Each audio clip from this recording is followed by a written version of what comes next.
Amado Dios, te damos muchas gracias porque nos permites un día más venir delante de tu palabra. Gracias, Señor, porque tu palabra es alimento para nuestra vida, porque no solo de pan vive el hombre, mas sí de toda palabra que sale de la boca de Dios. Y aquí está tu palabra escrita, inspirada. Te pido, Señor, que tu palabra pueda edificarnos, que tu palabra pueda ser útil para nuestra vida presente, a pesar de que vamos a leer y aprender sobre José, que sirva para nuestro presente también. Y sobre todo que tu palabra nos haga mirar a Cristo, porque al final, Señor, la palabra se trata de Cristo y nuestros ojos deben apuntar a Cristo. Así que te pedimos también que Cristo sea exaltado hoy en medio de este mensaje. Danos, Señor, la atención que necesita tu palabra de parte nuestra, oídos atentos y un corazón humilde para poder recibirla. Te lo pedimos en el nombre de Jesús. Amén, amén y amén. Bueno, hermanos, para simplemente recordar lo que vimos en la última clase, nosotros estamos ahora en la recta final de Génesis. El personaje principal es José. A lo largo de Génesis siempre todos los tramos han tenido un personaje principal, desde Adán, luego hemos tenido a Noé, luego hemos tenido a Abraham, luego hemos tenido a Isaac, luego hemos tenido a Jacob, y ahora Génesis llega al final con el protagonista claro, evidente, y en este caso se trata de José. Y lo último que estamos viendo de su vida, de su historia, lo último que leímos fue el momento en el que Faraón tuvo esos sueños donde aparecían 7 vacas gruesas y luego 7 vacas flacas, y luego también tenía la visión y el sueño de esas espigas. Y aquel hombre que en su momento se había olvidado de José cuando interpretó los sueños del copero y del panadero, finalmente se acordó de José, que le presenta a Faraón. Hay un hombre en la prisión que Dios le revela los sueños, que él tiene esa capacidad. Y Faraón hace llamar a José y José revela o discierne o da la interpretación de los sueños de Faraón, donde José le explica, mira, van a venir un tiempo de abundancia y después de ese tiempo de abundancia va a venir un tiempo de escasez como nunca ha habido otro. La escasez va a ser tan grande que ni siquiera se acordarán de la abundancia de esos primeros años. Y ahí quedó todo. José le cuenta a Faraón la interpretación de sus sueños. Incluso José le dice a Faraón, has tenido 2 sueños iguales, las vacas, las espigas, y eso significa que va a pasar seguro, que es una certeza. Y ahí lo dejamos. ¿Cómo sigue la historia? Es importante para nosotros, porque hoy vamos a ver que se cumple de alguna manera, se cumplirá más evidente después, la semana que viene, pero hoy ya vamos a ver cómo se abre la puerta a que se cumpla el sueño que José tuvo. Recuerden que José, al inicio de su historia, tuvo un sueño que representaba que tanto sus hermanos como sus padres acabarían postrados delante de él. Tanto que eso llenó el corazón de sus hermanos de ira, de rabia, diciendo, ¿acaso tú vas a ser mayor incluso que nuestros padres? Y lo que vamos a ver hoy es que después de haber sido vendido como esclavo, traicionado por sus hermanos, en casa de Potifar, acabar en una prisión, todo eso llevó a donde Dios dijo que iba a llegar. Dios nunca le dijo a José cómo sería el camino hasta que ese sueño se cumpliera. Dios solo le dijo lo que iba a hacer, pero Dios no le dijo cómo lo iba a llevar hasta allí. Y ahora veremos cómo los planes de Dios se cumplen. No quizá como José le hubiera gustado, a lo mejor a José le hubiera gustado de otra forma, ir a estudiar a Egipto, hacer un curso en Egipto, que alguien viera que es muy listo y lo pusiera de político. No creo que estuviera en sus planes ni siquiera ir a Egipto, siendo de la familia que era. Pero fue lo que Dios usó para llevar a José donde Dios lo quería llevar. Y esto nos enseña de entrada, amados hermanos, que lo que Dios va a hacer contigo, lo va a hacer.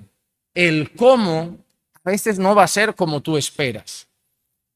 Y la realidad es que el donde Dios te va a llevar, si tú eres creyente, es a ser más como Jesús. El cómo a veces duele más, a veces duele menos. Pero hay una cosa clara, a todos los que son de Dios, Dios los va a llevar a ser más como Cristo. El cómo a veces son enfermedades, a veces son tragedias, a veces son pruebas, a veces dificultades, pero donde acabaremos, según el relato de las Escrituras, es más santos y más como Jesús. Ahora vamos entonces a ver cómo sigue la historia de José y traer aplicaciones a nuestra vida. Hoy estaremos leyendo y meditando en lo que queda del capítulo 41, así que haremos desde el versículo 33 hasta el versículo 57. Ahora vamos a leer los versículos 33 al 36 y lo que vamos a ver es, después del sueño, qué consejo le da José a Faraón. José le va a dar un consejo a Faraón de lo que debería hacer con todo lo que se le viene encima. ¿Y qué consejo le va a dar? Versículo 33 al 36 dice: ahora pues, busque Faraón un hombre prudente y sabio y póngalo sobre la tierra de Egipto. Haga esto Faraón, nombre intendente sobre el país y exija 1/5 de la producción de la tierra de Egipto en los 7 años de abundancia, y que ellos recojan todos los víveres de esos años buenos que vienen y almacenen en las ciudades el grano para alimento bajo la autoridad de Faraón, y que lo protejan. Y que los víveres sean una reserva para el país durante los 7 años de hambre que ocurrirán en la tierra de Egipto, a fin de que el país no perezca durante el hambre. Así que, ¿qué consejo le da José? Mira, vienen 7 años de abundancia y 7 años de escasez como no ha habido antes. Mi consejo es: pon un hombre que dirija las cosas, coloca intendentes que vayan por los pueblos, y durante los años de abundancia que pidan un 20% de esa cosecha. No es ni siquiera un diezmo, no es ni siquiera una 10ª parte, que pidan un 20%, 1/5 parte es un 20% de la cosecha. Y mira qué interesante, aunque ellos dieran un 20%, seguirían teniendo mucho, porque venían tiempos de mucha abundancia. Pero cuando vienen tiempos de mucha abundancia, a veces los seres humanos tenemos el error de pensar que nunca va a volver la escasez. Eso ha pasado en el mundo. Gente que cuando el dinero crecía, compraban, se hipotecaban, hacían negocios, y han venido luego crisis. El ser humano a veces se olvida que de la misma manera que vienen tiempos de abundancia, pueden venir tiempos de escasez. ¿Y qué suele hacer mucha gente cuando vienen tiempos de abundancia? Viajar más, comprar más, gastar más, porque hay una ligera sensación de la prueba ya pasó y de aquí a que nos muramos esto es lo que nos espera o incluso más. Pero José le da un consejo a Faraón. Nosotros no solo sabemos que vienen 7 años de mucha abundancia, nosotros también sabemos que luego vienen 7 años de mucha escasez. Y Egipto no se va a librar de eso. Egipto va a tener abundancia, pero Egipto también va a tener escasez. Así que en esos tiempos de mucha ganancia, haz un gran almacén y mete ahí el 20% de todo lo que se vaya cosechando. Porque como ya sabemos que va a venir escasez, cuando llegue esa hambruna, tendremos la mayor reserva de recursos de todo el mundo. A lo mejor habría gente que en los tiempos de abundancia vivirían como ricos. Y a lo mejor alguno no entendería por qué Faraón no nos deja disfrutar más. ¿Por qué tengo que darle este 20% cada vez de las cosechas? Es curioso porque a veces pasa esto en la vida real. Cuando hay tiempos de abundancia, hay gente que despilfarra, hay gente que es más ahorradora. Y cuando llega la escasez, el que despilfarraba suele ir a pedir ayuda al que no despilfarraba, porque guardó, porque tiene una reserva. Algunos le dicen a eso pues ser más conservadores en cuanto a la economía. Pero viendo el mundo inestable en el que vivimos, yo siempre sugiero que la técnica de Faraón aplicada por el consejo de José de guardar reservas para tiempo de escasez, que se considere,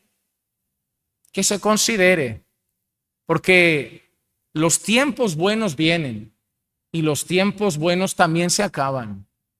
Lo mismo pasa con los malos. A veces tenemos una tendencia, los seres humanos, a pensar que los malos no duran para siempre. Cuando alguien sufre, ¿qué le decimos? Tranquilo, eso no dura para siempre. Tranquilo, eso no dura para siempre. Pero cuando alguien pasa por un buen momento, no le decimos lo mismo. Pero es una realidad. Imagínate que alguien viene y me dice, oh, pastor, estoy viviendo el mejor momento en mi vida y yo le suelto esto.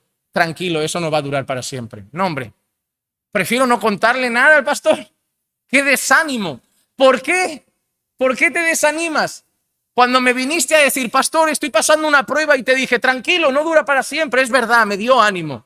Y ahora te he dicho lo mismo. Ya, pero es que yo me quiero quedar así.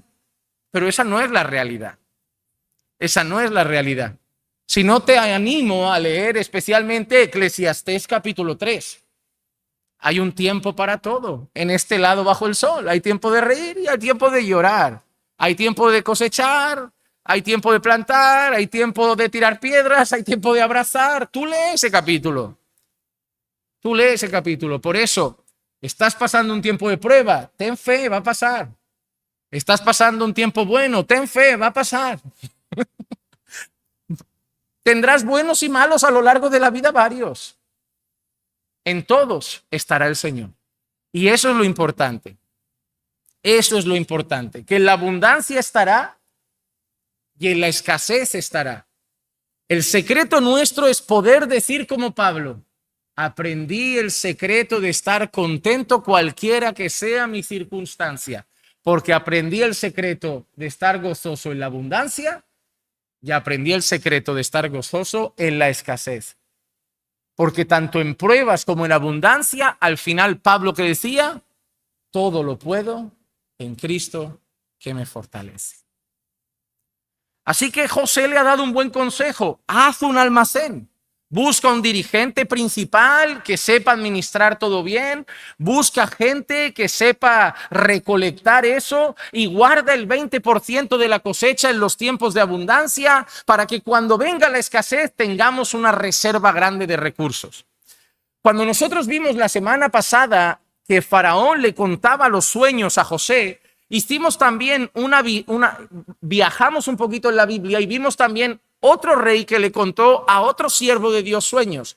¿Recuerdan que vimos un poco a Nabucodonosor contándole a Daniel sueños? Pues cuando Nabucodonosor le cuenta su sueño a Daniel, Daniel también le da un consejo a Nabucodonosor. Pero mira qué consejo le dio Daniel en Daniel 4:27.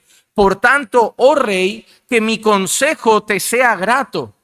Pon fin a tus pecados, haciendo justicia y a tus iniquidades, mostrando misericordia a los pobres. Quizá sea prolongada tu prosperidad. Mira qué diferente. Cuando Faraón tuvo sus sueños, José le dio un consejo y le dio un consejo administrativo. Cuando Nabucodonosor tiene su sueño, Daniel le da un consejo, pero no administrativo. No le dice, mira, si haces esto, tu reino durará. Daniel le dice, arrepiéntete de tus pecados, abandona tus iniquidades.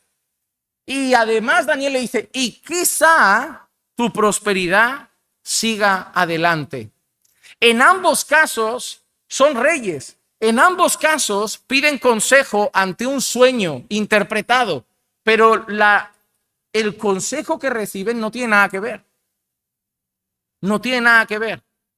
Hay algo que la Biblia nos enseña y es importante, y es que los consejos son necesarios en la vida. Solo la gente orgullosa no pide consejo. Proverbios capítulo 15 y el versículo 22 dice: sin consulta los planes se frustran, pero con muchos consejeros triunfan. Hermano, hay una realidad. La Biblia anima a pedir consejo. La Biblia anima a pedir consejo. Por eso va a ser tan útil las clases de consejería bíblica de los martes, porque la Biblia dice que en la multitud de consejeros está la victoria. Es más, la Biblia dice que el que no pide consejo tiende a fracasar más. Muchas cosas que han salido mal en tu vida, muchas cosas han salido así porque no buscaste buenos consejos, porque tomaste tus propias decisiones. Y eso es muy orgulloso, porque al final tenemos la tendencia de pensar: no, es mi vida, yo hago lo que quiero. Ok, quieres hacer las cosas mal. Porque hay una realidad que yo sé. Yo no soy el que más sabe de la vida. Hay gente que ha vivido más. Hay gente que lleva un matrimonio hace más años. Hay gente que es más santa que yo. Hay gente que es más piadosa que yo. Hay gente que tiene una vida espiritual mejor que la mía. Yo no voy a ser tan soberbio y arrogante de pensar: yo manejo mi vida como quiero, cuando claramente tengo a mi alrededor gente que le va mejor en muchas áreas. Entonces, si yo sé que hay familias que lucen mejor que la mía, yo como marido voy a pedir consejo para aprender a ser un mejor marido. Y si yo veo esposas que veo más piadosas que yo, voy a pedir consejo. Y si veo padres que parece que los hijos están caminando en el Señor mejor que los míos, voy a pedir consejo. Y si veo que mi economía es un desastre y hay un hermano que incluso sé que no gana tanto, pero siempre está tranquilo y bien, a lo mejor me puede dar algún consejo. Pero solemos ser tan arrogantes, tan orgullosos, que nos vamos guardando todo y vamos fracasando en cosas en la vida. Y lo peor es que muchos de esos fracasos involucran familia, matrimonio, hijos, y todo por no querer buscar consejo, cuando la Biblia dice que en la multitud de consejeros está el triunfo. Pero que la Biblia te anime a buscar consejo no es que la Biblia te diga: desahógate con todo el mundo. Porque cuando un rey buscaba consejo, no lo iba buscando por el barrio. Un rey tenía un equipo de consejeros. Si tú ves la historia antigua, los reyes tenían un equipo de consejeros. Y era un equipo de consejeros seleccionado porque eran considerados sabios, inteligentes. Entonces no le iban a pedir consejo a cualquiera. ¿Qué quiero decirte? Sí, la Biblia te anima a pedir consejo, pero no a la que mejor te cae, no al hombre con el que tienes más afinidad, no a tu mejor amigo, a pedir consejo a alguien cuyo consejo sea adecuado. Hermano, hay un amigo que te puede caer muy bien, te puedes divertir mucho, pero dices: no, para pedir consejo de esto, voy a este hermano, voy a esta persona. En la multitud de consejos está el triunfo si los consejos son buenos. Pero como pongas en tu oído el consejo de gente necia y torpe, la derrota es la misma. Te van a llevar por un mal camino. Entonces, sí, la Biblia te anima a buscar consejo, pero sí, la Biblia te anima a ser prudente a la hora de elegir tus consejeros. Y un consejero no se elige por afinidad, se elige por sabiduría y testimonio. ¿Cómo le voy a pedir consejo a alguien que con su vida me refleja que no lo aplica? ¿Cómo unos padres que se llevan mal le van a dar consejo a un hijo de matrimonio y esperan que el hijo lo acepte? El hijo los va a mirar y va a decir: si yo quiero un matrimonio al revés del vuestro, ¿cómo me vais a hablar de matrimonio? Si yo el que espero tener es diferente al que me mostráis.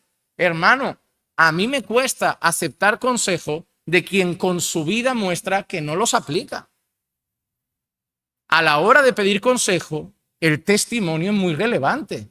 Porque el testimonio es la evidencia de que el consejo que te voy a dar yo lo estoy viviendo y yo lo estoy aplicando en mi propia área. Así que tanto Faraón como Nabucodonosor reciben consejo, pero los consejos son diferentes. Y mira qué interesante, el consejo de Daniel llevaba al arrepentimiento de pecado. Le dijo: abandona tu pecado, abandona tus iniquidades. Pero el consejo de José se trataba de acciones que tenían que ver con el gobierno. Ambos consejos estaban guiados por sabiduría de Dios. Cuando se trata de consejo, no se trata de buscar el consejo más agradable, sino aquel consejo que está basado en la sabiduría de Dios, reflejado en la palabra de Dios. Faraón pidió consejo, Nabucodonosor pidió consejo, pero te digo yo que seguramente no le sentó muy bien a Nabucodonosor el consejo. ¿Cuál fue el consejo de Faraón? Guarda recursos. ¿Cuál fue el consejo del rey Nabucodonosor? Hermanos, es un rey soberbio. Es un rey que se hace una estatua de sí mismo. Es un rey arrogante y el consejo es: bájate del burro, arrepiéntete de tus pecados y abandona tu manera de ser. Ambos venían de Dios. Hermano, cuando buscamos un consejo, no necesitamos las palabras dulces y agradables, necesitamos el consejo de Dios para ese momento de nuestra vida. A veces el consejo que necesitamos no es el que queremos oír. Y te digo una cosa, cuando vengas al culto, ya sea un martes, un jueves o un domingo, pídele siempre a Dios esto: Señor, háblame, pero no háblame lo que quiero oír. Háblame lo que necesito escuchar. Es más importante. A mí hay veces que hay palabras que me apetecen, pero no siempre son las que necesito. Y las palabras que necesito no siempre me sientan bien. A veces necesito que me corrijan, que me llamen la atención. A veces el mejor consejo es que un buen amigo se me ponga delante y me dé un alto firme y me diga: ya basta, deja de ser así, deja de jugar a ser creyente, deja esa fe, deja de ser ese hombre. Y me puede dar coraje, pero eso es un amigo.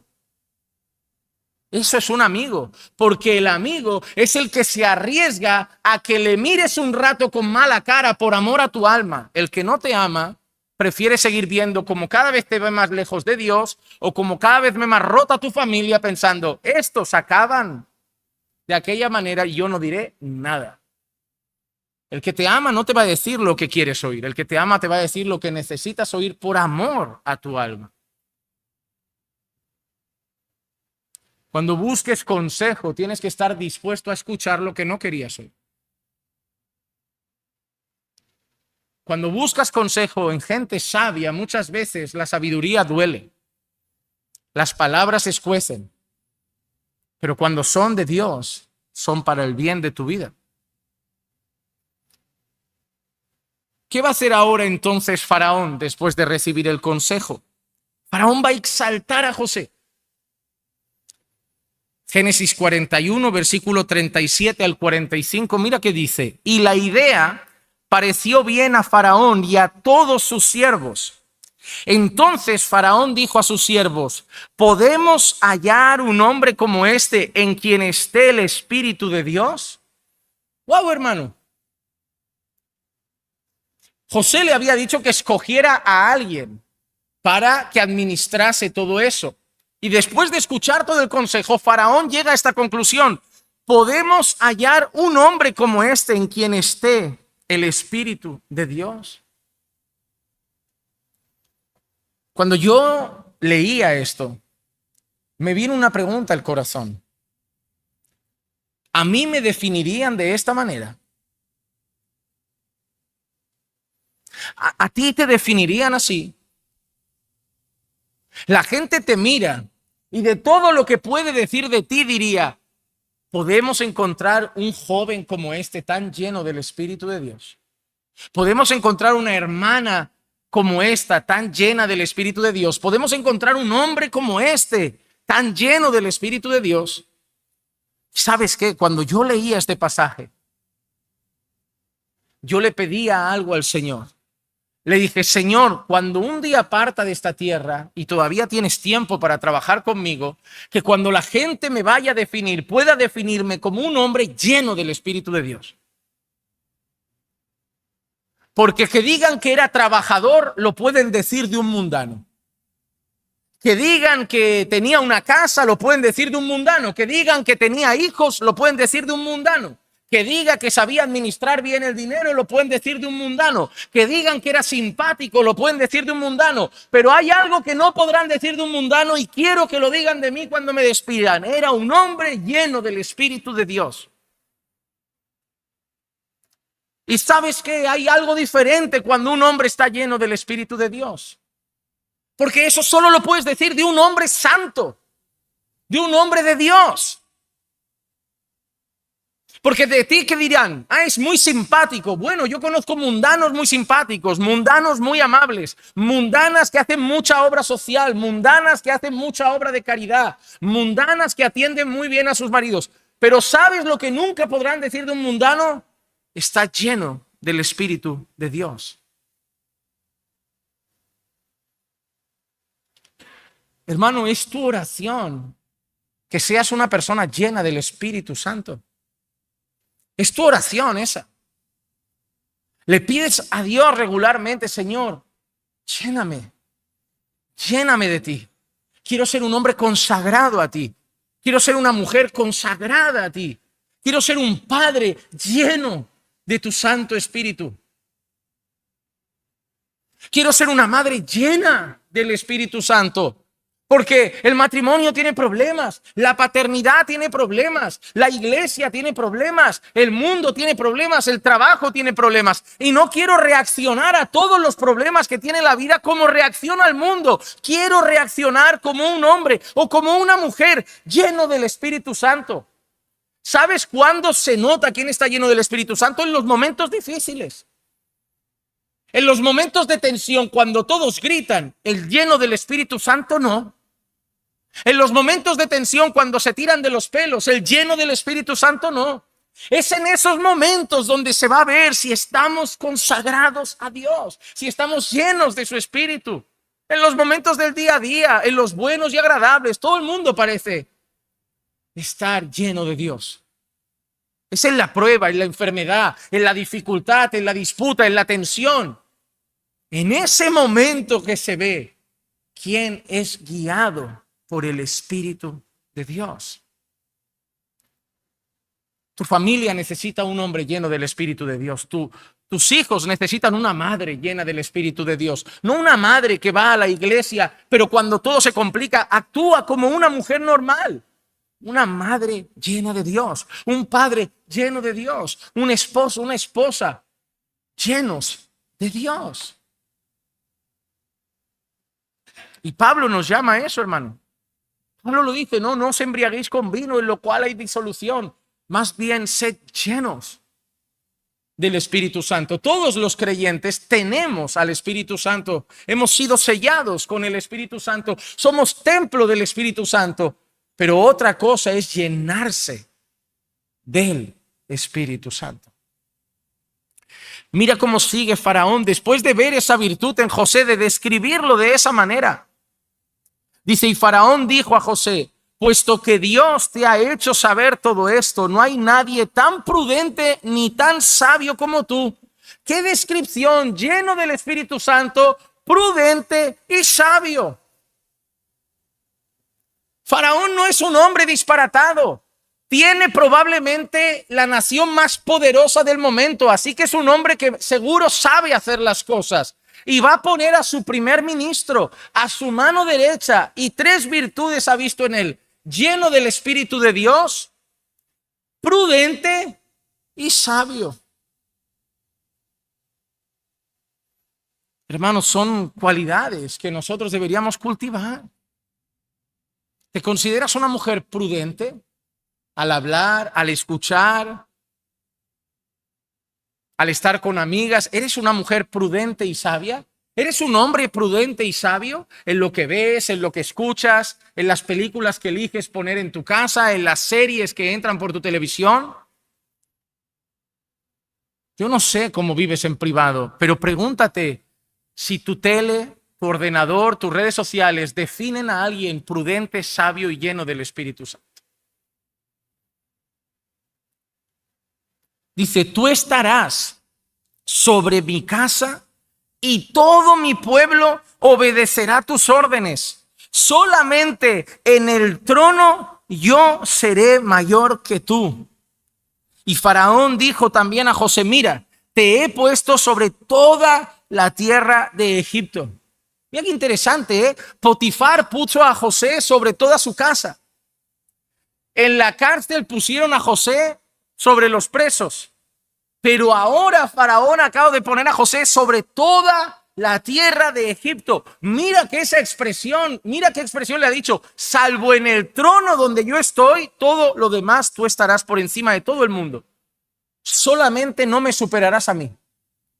Solamente no superarás a Faraón. Y mira lo que dice. Y Faraón se quitó el anillo de sellar de su mano y lo puso en la mano de José. Eso para nosotros a lo mejor no tiene mucha relevancia en nuestra cultura, pero ese anillo, ¿saben qué representa? Representa autoridad.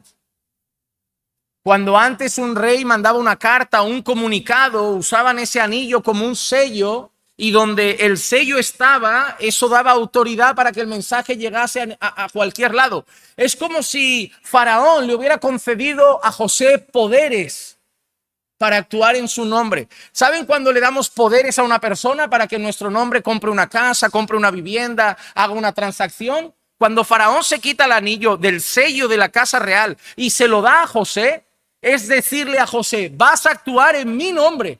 Todo lo que hagas en Egipto, cuando la gente vea el anillo, la gente dirá, viene de Faraón. Y van a hacer caso a todo. Es una manera de concederle autoridad. Y dice, y lo vistió con vestiduras de lino fino y puso un collar de oro en su cuello. Lo hizo montar en su segundo carro y proclamaron delante de él, doblad la rodilla. Ha sido vendido por sus hermanos, ha sido llevado como esclavo en la casa de Potifar, a pesar de que trabajó con humildad y honra. Su mujer mintió y acabó en prisión. A pesar de que allí también trabajó con humildad y honra, se olvidaron de él, pero finalmente José está con la autoridad en la mano del hombre más poderoso de las naciones de ese tiempo del mundo. Está vestido de lino fino, está con un collar de oro y está andando en un caballo real, al grito de que por donde pasa José toda rodilla se debe doblar. José ha sido exaltado por Faraón. Dice, y lo puso sobre toda la tierra de Egipto. Entonces Faraón dijo a José, aunque yo soy Faraón, sin embargo, nadie levantará su mano ni su pie sin tu permiso en toda la tierra de Egipto. Y Faraón llamó a José por el nombre de Zafnat Panea y le dio por mujer a Asenat, hija de Potifera, sacerdote de On. Y salió José por toda la tierra de Egipto. El hecho de que le cambiara el nombre es muy común. Lo hicieron cuando nosotros preguntamos, ¿quién estaba en el horno de fuego ardiente? En el libro de Daniel, ¿cómo se llamaban? Sadrac, Mesac, ya. Eran sus nombres originales, pero ustedes ya se los han cambiado también. Eso es el nombre que les cambiaron. Es triste que hasta ustedes lo siguen llamando así, pobrecitos.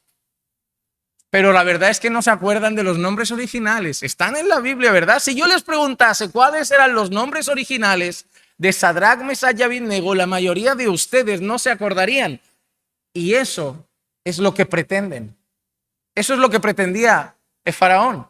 Y eso es lo que pretendían en Babilonia, que no se acordaran de quién eran. Parece una broma lo que hemos hecho, pero lo consiguieron. Mira, nosotros somos tan malos que de ellos no nos acordamos de su pasado con Dios, y de Jacob nadie dice Israel.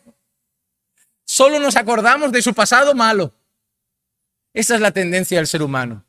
Puedes pasar 10 años buenos y cometer un mes malo que la gente te va a recordar por ese mes. Somos así, porque nuestro corazón no tiende a la misericordia, no tiende a la compasión y no tiende a la gracia. Nuestro corazón tiende a la severidad, al juicio y a la exigencia. Pero como alguien dijo una vez, y creo que no le faltaba razón, que Dios nos ayude a ser misericordiosos con los pecados de otros y exigentes con los nuestros, en lugar de ser exigentes con los de los demás y tan misericordiosos con los que nosotros cometemos. Pero lo que está claro es que cuando nosotros miramos a José, es imposible, amado hermano, no pensar en Jesús. Es imposible. Todo lo que vemos aquí nos hace pensar en Jesús. Nos hace pensar en Jesús. En primer lugar, cuando Faraón dice que José es un hombre sobre el que estaba el Espíritu de Dios, nos hace pensar en Jesús. En Lucas capítulo 4, versículo 18 y 19 dice: el Espíritu del Señor está sobre mí, porque me ha ungido para proclamar libertad a los cautivos y la recuperación de la vista a los ciegos, para poner en libertad a los oprimidos, para proclamar el año favorable del Señor, para proclamar el año favorable del Señor. Así que cuando nosotros vemos la definición que Faraón hace de Jesús, que dice: un hombre sobre el que está el Espíritu de Dios, prudente y sabio. Y te digo una cosa, cuando nosotros pensamos en Jesús, vemos la sabiduría en persona, vemos la prudencia en persona y vemos al ungido de Dios lleno del Espíritu Santo. Pero no solo vemos ahí a Jesús, sino que también vemos a Jesús en el hecho de que cuando Faraón le da el anillo, le pone la vestidura de lino fino, le pone el collar de oro, lo monta en un carruaje y lo suelta por Egipto, ¿qué hace la gente? Dobla sus rodillas después de que Faraón exalta a José. ¿Y qué dice Filipenses capítulo 2, versículo 8 al 11? Y hallándose en forma de hombre, se humilló a sí mismo, haciéndose obediente hasta la muerte y muerte de cruz, por lo cual Dios también le exaltó hasta lo sumo y le confirió un nombre que es sobre todo nombre, para que al nombre de Jesús toda rodilla se doble, de los que están en los cielos, en el cielo y en la tierra y debajo de la tierra, y toda lengua confiese que Jesucristo es el Señor.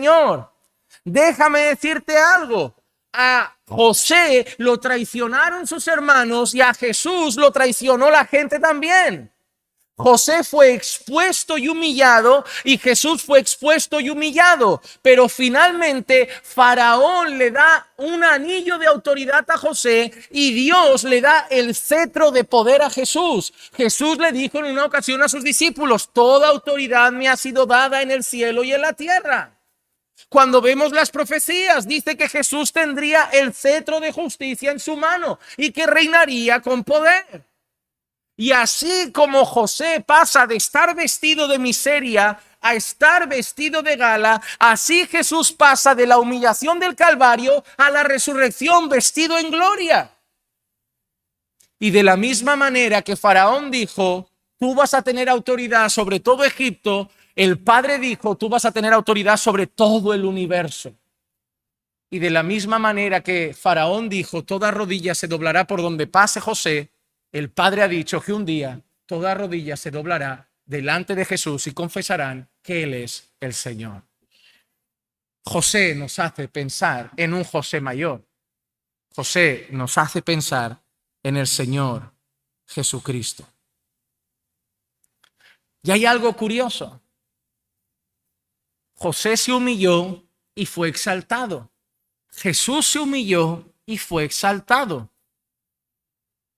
Dios garantiza la exaltación de los humildes. En Primera de Pedro, capítulo 5 y el versículo 6 dice: humillaos pues bajo la poderosa mano de Dios, para que Él os exalte a su debido tiempo. Es más, la Escritura dice: Dios resiste a los soberbios y da gracia a los humildes.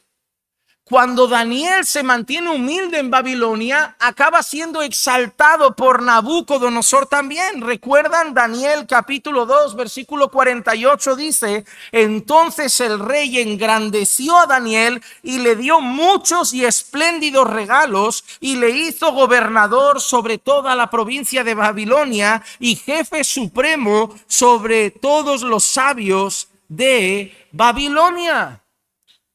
Cuando Daniel se presenta con humildad ante Nabucodonosor, Dios lo acaba exaltando. Cuando José se presenta con humildad ante Faraón, Dios lo acaba exaltando. Jesús se humilla delante de nosotros en obediencia al Padre y para complacer al Padre, y el Padre lo acaba exaltando. La Biblia dice que Dios exalta a los humildes. Pero hermano, no debemos humillarnos esperando que nadie tome esta enseñanza y diga: ahora me voy a humillar esperando un día terminar en un lugar de prestigio. No, porque mira, es verdad, lo aprendimos hoy en la iglesia. Si yo me humillo, acabaré como Daniel o acabaré como José. El jefe me pondrá de gerente, me darán un lugar en el gobierno. No debemos humillarnos esperando terminar en un lugar de prestigio, sino con el deseo de agradar a Dios e imitar a Cristo. José no se humilló para terminar en un lugar de prestigio porque José no sabía que iba a terminar allí. Daniel no se humilló, no fue humilde para terminar en un lugar de prestigio porque Daniel no sabía que iba a acabar ahí. José fue humilde y Daniel fue humilde porque es lo que caracteriza a un siervo de Dios. Dios no te va a exaltar porque tú te vas a humillar para buscar un lugar de prestigio, porque esa humildad será falsa. Pero nosotros somos llamados a ser humildes para agradar a Dios, a ser humildes para imitar a Cristo. Pero hay una promesa, una realidad, y es que un día en Cristo los humildes, sus discípulos, reinarán con Él en gloria. La Biblia afirma que reinaremos juntamente con Cristo. Juntamente con Cristo. Somos llamados a ser humildes, no buscando la gloria en esta tierra, sino por la certeza de la gloria que ya nos espera. Somos llamados a ser humildes porque Jesús es humilde. Hermano, tú no eres llamado a hacer nada para ganar nada. Tú no eres llamado a ser obediente para que Dios te bendiga. Tú no eres llamado a ser obediente para que Dios te cuide. Déjame decirte algo, nada que hagas tú va a hacer que Dios te ame más. El amor de Dios por ti es puro y perfecto. No puede amarte más de lo que te ama hoy con tus defectos. Nada de lo que tú hagas va a hacer que Dios te mire con mejores ojos. Y déjame recordarte por qué. Porque cuando Dios te mira, no te ve a ti, ve a Jesús. Y Dios ama a Jesús. Entonces, cuando tú fallas, Él lo que sigue viendo en ti es la justicia de Jesús sobre ti. En aquella cruz Él lo trató como tú merecías para que hoy Él te mire y te ame como solo Cristo merece. Aquel de quien el Padre dijo: Él es mi Hijo amado, en quien tengo complacencia. La justicia de Él está sobre ti. Cuando falles a Dios, y le vas a fallar, si en algún momento pasa por tu mente pensar: ¿cómo me va a amar Dios así? Pues en Cristo. En Cristo. Por tu pecado, claro que no mereces su favor, claro que no mereces nada, pero todas las bendiciones las tienes en las regiones celestiales en Cristo. Déjame decirte algo, fuiste escogido en Cristo, bendecido en Cristo, amado en Cristo. ¿Por qué Dios renueva sus misericordias sobre ti cada mañana? Por Cristo. ¿Por qué Dios te bendice? Por Cristo. ¿Por qué Dios te ama? Por Cristo. Así que métete en la cabeza que tu vida cristiana no se trata de ir ganándote o perdiendo el favor de Dios. Y si eso te lleva a pensar, pues entonces viviré como me dé la gana porque total me va a amar igual. No, entonces todavía no tienes su favor. Lo que quiero decirte es que la obediencia no es para conquistar nada. La obediencia es para complacerle. Yo no quiero obedecer a Dios para ganar nada de Dios, porque ya tengo todo su amor. Yo quiero obedecerle porque Él es digno. Él lo merece. Y cualquier acto de obediencia mío sigue siendo torpe para la que Él merece. Si yo oro, Él merece más. Si yo obedezco, Él merece más. Si yo predico, Él merece más. Si yo me doy un poco para servirle, Él merece más. Yo podría venir aquí a predicar todos los días de la semana y Él merece más. Yo no me puedo ganar su favor porque Él merece todo. Yo no llego ahí. Pero le daré todo lo que pueda sabiendo que el favor que tengo de Dios no me lo gano. Ya me lo han dado. Lo conquistó Jesús. Tu razón de ser es Jesús. Tu relación con el Padre no depende de ti. Depende de Jesús. ¿O no nos lo enseñó? Yo soy la vid. Vosotros los pámpanos. Alejados de mí, nada podéis hacer. Es decir, de vosotros no depende. Depende de que estéis en mí. Voy a orar al Padre. ¿Por qué puedes orar? ¿Te has preguntado simplemente por qué puedes orar? Porque Él te dio acceso a su trono. ¿Y por qué lo acabas de llamar Padre? Porque en Él fuiste adoptado como hijo. Hermano, da gracias por Jesús, porque todo se trata de Él. La historia de la redención no se trata de Abraham, ni de Adán, ni de Noé, ni de Isaac, ni de Israel, ni de José. Se trata de Jesús. Se trata de Jesús. Siempre se ha tratado de Jesús. Siempre se ha tratado de Jesús. Dios no te va a dejar de amar. Si estás en Cristo, Dios no te va a dejar de amar. Con amor eterno te he amado. Ya, pero yo le fallé. Cuando vosotros sois infieles, Él sigue siendo fiel, porque Él no puede negarse a sí mismo. No se trata de ti. Y esto no debería llevarte a una vida relajada. Por el contrario, esto debería llevarte a enamorarte más de Él y decir, ¿cómo no amarle? Ahora quiero darme más, obedecerle más, orar más, buscarle más. El que ha sido alcanzado por Cristo, cuando entiende la gracia, no se relaja, se da más. Porque al que mucho se le perdona, el que entiende cuánto hemos recibido por gracia, al que mucho se le perdona, mucho ama. Mucho ama. Así que así como Faraón exaltó a José a su diestra, el Padre exaltó al Hijo a la suya, en un lugar mucho más elevado que el trono de Egipto, el trono del universo. Ahora, los versículos 46 al 49 nos van a mostrar cómo José trabajó en Egipto después de todo esto. Dice, José tenía, ¿cuántos años? Mira qué dice, José tenía 30 años cuando se presentó ante Faraón, rey de Egipto. Cuando José empieza esta vida, ¿tiene cuántos años? Cuando Jesús empieza su ministerio, ¿cuántos años tenía? Yo no creo que haya muchas casualidades así en la Biblia. Si tú vas a la Biblia y buscas cuántos años tenía que tener un hombre para poder empezar a ejercer como sacerdote, verás una edad. Porque muchos a veces dicen, ¿y por qué Jesús empezó con 30 y no con 25? Si tú miras el Antiguo Testamento, hay una edad para que los sacerdotes empiecen a ejercer. Tenían que tener linaje, tenían que venir de una familia, pero se estimaba una edad de 30 años. ¿Por qué Jesús empieza con 30? Porque cuando Jesús empieza su ministerio público, Jesús no viene solo como rey a reinar. Jesús no viene solo como profeta a traer la palabra de Dios. Jesús tiene un triple oficio: rey, profeta y sacerdote. En la Biblia no hay casualidades. Todo apuntaba a Jesús, el que ahora es nuestro sumo sacerdote.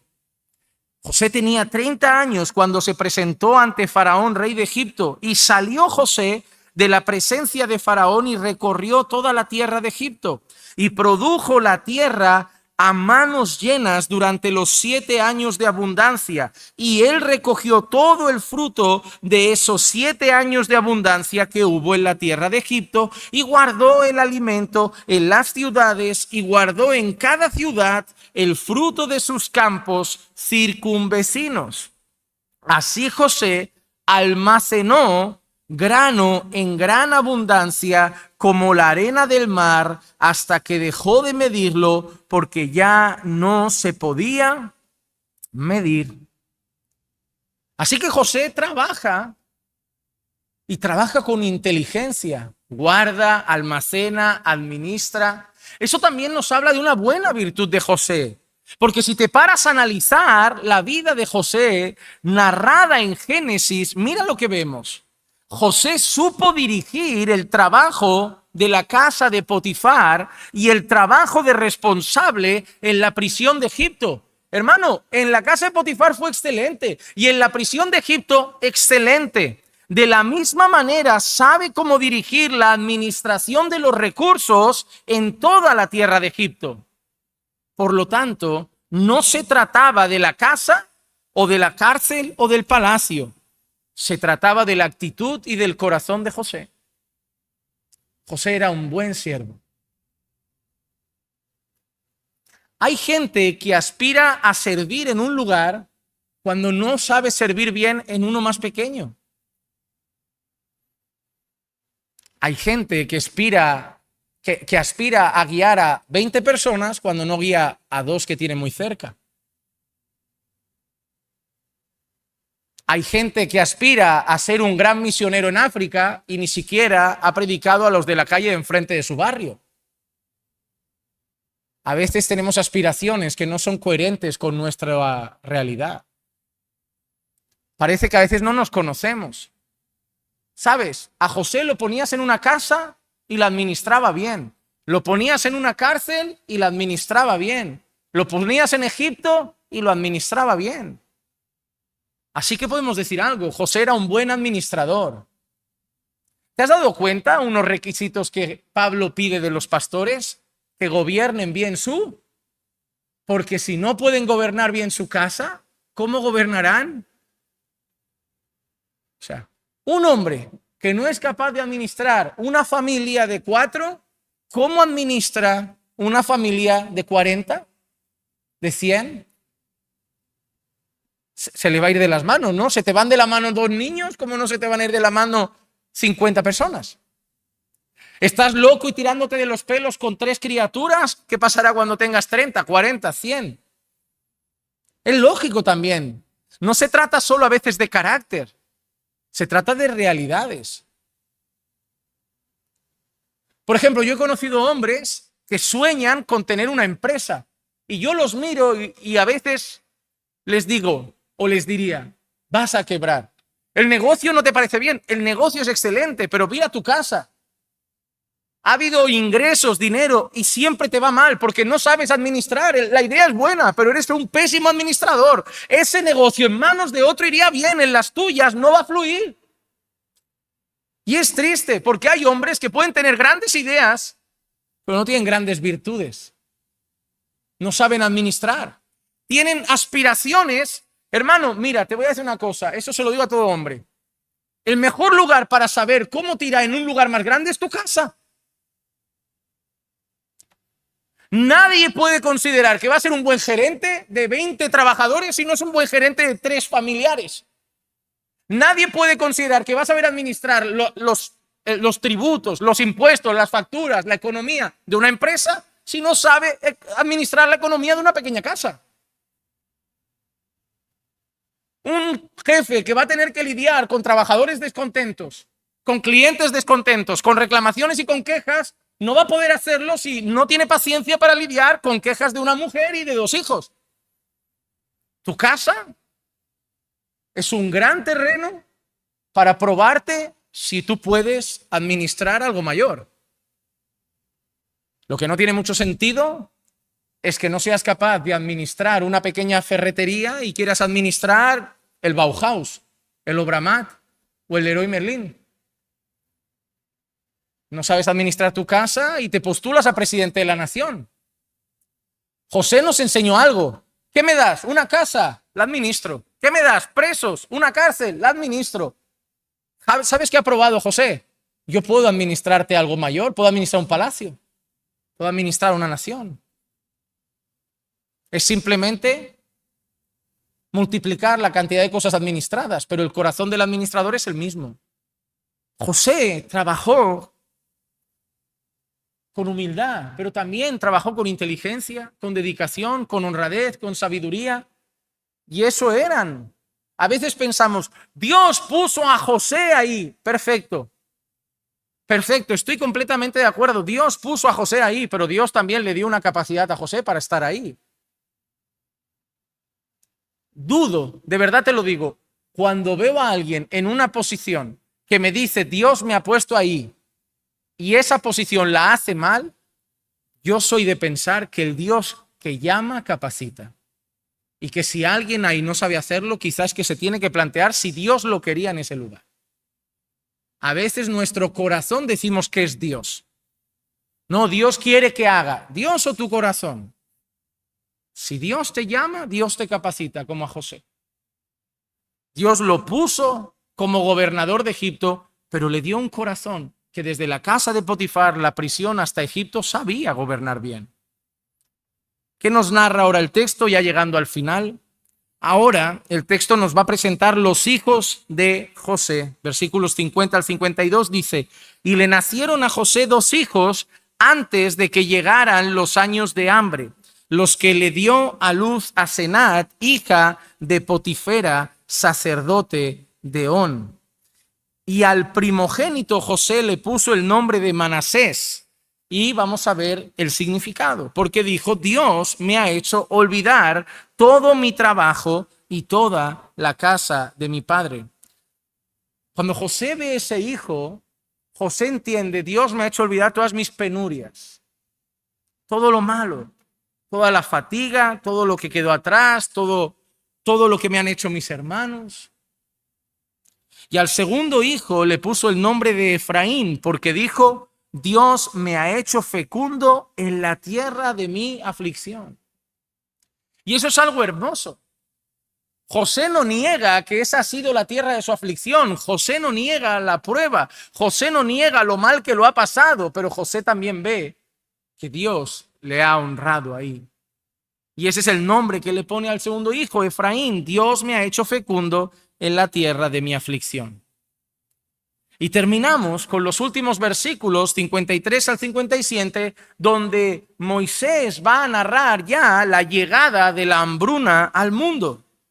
Y con eso termina el capítulo 41. Dice así, cuando pasaron los 7 días de abundancia, los 7 años de abundancia que había habido en la tierra de Egipto, y comenzaron a venir los 7 años de hambre, tal como José había dicho, entonces hubo hambre en todas las tierras, pero en toda la tierra de Egipto había pan. ¿Por qué? Se había guardado toda esa reserva. Cuando se sintió el hambre en toda la tierra de Egipto, el pueblo clamó a Faraón por pan, y Faraón dijo a todos los egipcios, id a José y haced lo que él os diga. Y el hambre se extendió sobre toda la faz de la tierra.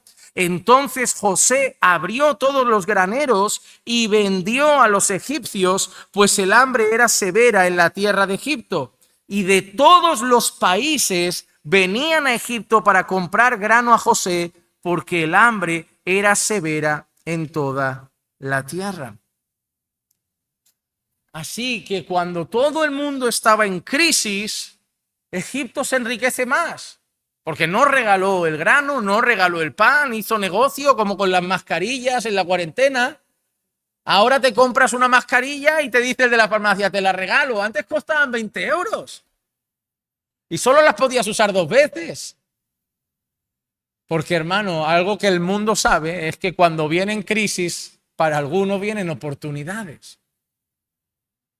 Vino hambre, pero Egipto estaba preparando, y cuando el hambre llegó al mundo, Egipto dijo, ahora el grano que valía 10, lo pueden comprar por 50. Pero una pregunta que me hago yo, ¿quién trajo el hambre al mundo? ¿Fue casualidad? ¿Fue una mala administración de los países, de los recursos? Mira lo que dice el Salmo 105 y el verso 16. Y llamó al hambre sobre toda la tierra y quebró todo sustento de pan. ¿Quién llamó al hambre? Dios. ¿Quién quebró todo sustento de pan? Dios, porque Dios tenía un propósito. ¿Cuál? Que fueran a José, para que se cumpliera exactamente lo que Dios había mostrado, porque entre los que irían a José a buscar pan, ¿quién estará? Y lo veremos la semana que viene. Sus hermanos, su familia, que acabará con la rodilla postrada y suplicando ayuda al hermano que traicionaron. Pero no quiero terminar este mensaje sin volver a mirar a Jesús. Porque así como con el hambre de pan solamente José tenía pan, así con el hambre espiritual solamente Jesús tiene pan. Para el hambre físico, solo José podía saciarlo. Para el hambre espiritual, solamente Jesús puede saciarlo. En Juan 6:35 dice, Jesús les dijo, yo soy el pan de la vida. El que viene a mí no tendrá hambre, y el que cree en mí nunca tendrá sed. La diferencia es que José vendía el pan y Jesús lo regala. Jesús lo regala para todo aquel que reconoce su necesidad de pan. Hermano, el problema de este mundo no es que no necesite pan. El problema de este mundo es que su corazón rebelde no les deja reconocer su necesidad de pan. El mundo necesita a Jesús. El mundo se muere de hambre espiritualmente, está muerto literalmente en delitos y pecados, necesitando vida y salvación. Pero no son capaces de reconocer su necesidad. Y doy gracias a Dios, porque tú y yo éramos así. Vivíamos en nuestros pecados sin creer que teníamos hambre de Jesús. Vivíamos en nuestras embriagueces, fornicaciones, mentiras, creyendo que estábamos saciados. Pero doy gracias a Dios, que ya sea en una campaña, en una conferencia, hablando con un amigo o en un culto de domingo, un día nuestros ojos se abrieron y el Señor nos hizo ver nuestro interior y reconocer, soy un miserable, tengo hambre de algo mayor que pan. Necesito algo mayor que el pan. Necesito el pan de vida. Así como el juicio de la hambruna sobre la tierra revelado por Dios llegó, asimismo el juicio venidero anunciado por el Señor vendrá. Y de tal forma como los hombres tenían que ir a José para saciar su hambre física, los pecadores solamente encontrarán en Jesús el poder saciar su hambre espiritual y su necesidad de salvación. Para el mundo viene algo peor que 7 años de hambruna. Viene un juicio venidero. Y de la misma manera que la gente empezaba a decir, tenéis que ir a Egipto, ahí hay pan, tenéis que ir a José, él tiene pan. Es nuestro trabajo, hermanos, ir a este mundo y tener que decirle a la gente que solo Jesús tiene pan, que hay un lugar con pan. Como alguien dijo una vez, evangelizar es un mendigo diciéndole a otro mendigo dónde encontrar pan. Pero el pan que sacia el alma, el pan de vida, el pan que tenemos en Cristo. Así que Cristo es nuestro perfecto José. Alguien mayor que José, alguien más grande que José, porque José solo podía dar pan que sacia un rato. Y Jesús nos ha dado un pan que nos ha saciado para vida eterna. Que hoy salgas de aquí dando más gracias a Dios que nunca por Jesús nuestro Señor. Vamos a orar. Señor, te damos muchas gracias porque un día abriste nuestros ojos para que pudiésemos ver nuestra necesidad de pan espiritual, nuestra necesidad de vida, y correr a Cristo como aquellos hombres corrían a José para saciar nuestra alma y encontrar salvación.